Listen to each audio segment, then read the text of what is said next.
Welcome back. This is Cooking with the Keoughs. Today we are going to make simple meatballs that are delicious. First I'm going to put ground beef, 1 pound of Italian sausage into our stainless steel bowl. The next step is I pre-measured our ingredients again. I got a tablespoon of salt, a tablespoon of pepper. I got fresh basil and oregano chopped up, about an ounce.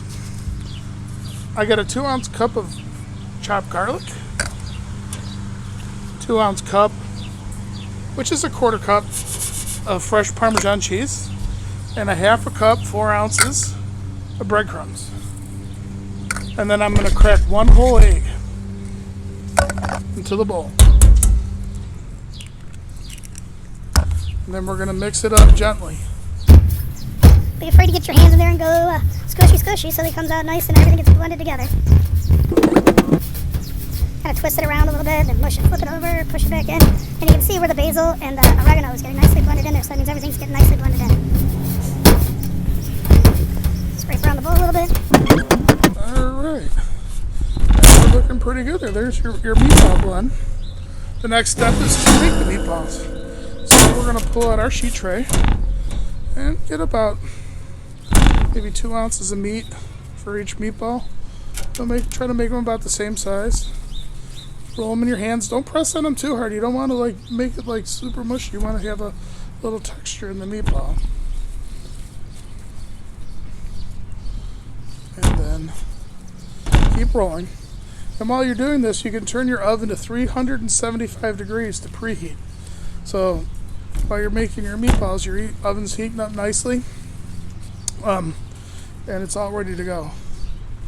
And I have a couple other suggestions for the ground beef. You don't want to use something too fatty. You want to use a 85-15 or a 80-20 ground beef mixture, so the fat content isn't really high, because you're going to get a lot of fat out of the Italian sausage.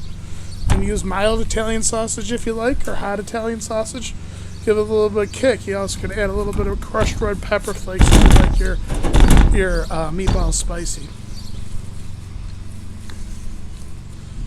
So we're going to roll these all together.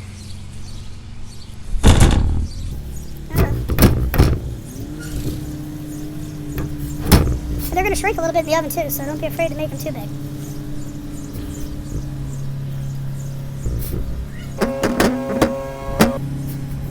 You can also get a small ice cream scoop if you want. It makes it a little bit quicker, but I like the hand style, rolling by hand myself.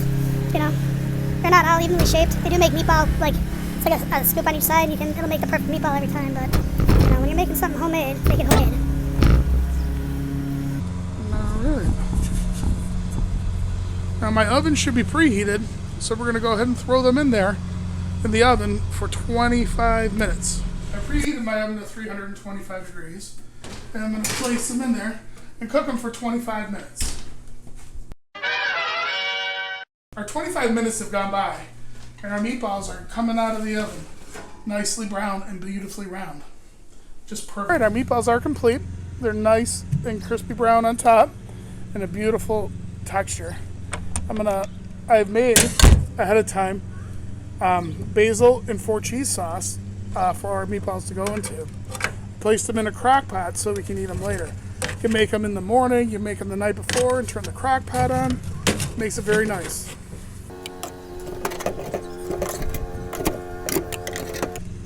Now you can do 2 different things that I do with my meatballs, or 3 different things actually.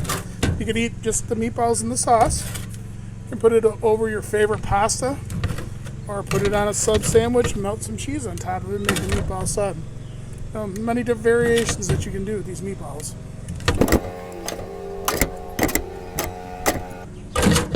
Alright, there you go. Push them down a little bit into the sauce.